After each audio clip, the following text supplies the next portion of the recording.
அப்போது நில் என்று ஒரு கணீர் குரல். பயத்தின் உச்சிக்கே சென்றாள். பயத்துடன் மெதுவாக திரும்பினாள். அவள் எதிரே ஒரு புகை போன்ற கருப்பு உருவம். பார்த்தவள் அலறி மயங்கி விழுந்தாள். சிறிது நேரம் கழித்து கண் விழித்தாள். எதிரில் அதே உருவம். அலறினாள். பயப்படாதே, நான் உன்னை எதுவும் பண்ண மாட்டேன், கத்தாத என்றது அந்த கருப்பு உருவம். நீ நீ யாரு? எனக்கு உன்னை பார்க்க பயமா இருக்கு என்றாள் ராகினி. பயப்படாதே, நான் ஒரு ஆத்மா. என்னை கொண்டுட்டானுங்க. அல்ப ஆயுசில் நிறைவேறாத கனவுகளோடு இறந்ததால என் ஆத்மா இங்கேயே சுற்றி கொண்டு இருக்கு.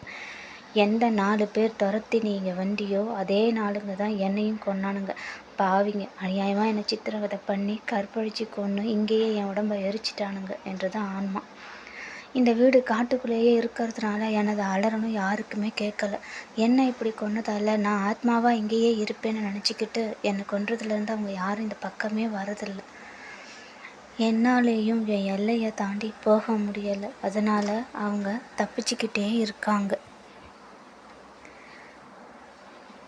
நாளைக்கு நீ இங்கேருந்து உயிரோட போனாதான் இங்கே எந்த ஆத்மாவும் இல்லைன்னு நினச்சிக்கிட்டு அவங்க பழையபடி வருவாங்க. அப்போ தான் என்னால் அவங்கள பழிவாங்க முடியும் என்றது ஆன்மா. நீ பயப்படாத, நான் உன்னை எதுவும் பண்ண மாட்டேன். நீ இங்கே நிம்மதியாக இரு, எந்த பயமும் இல்லை. என்னை தவிர இங்கே வேறு யாரும் கிடையாது. நிம்மதியாக இரு என்றது ஆன்மா. இந்த மாதிரி ஒரு நிலைமை வேறு எந்த ஒரு பொண்ணுக்கும் நாளைக்கு வந்துடக்கூடாது. அதுக்கு அவங்க உயிரோடு இருக்கக்கூடாது என்றது ஆன்மா.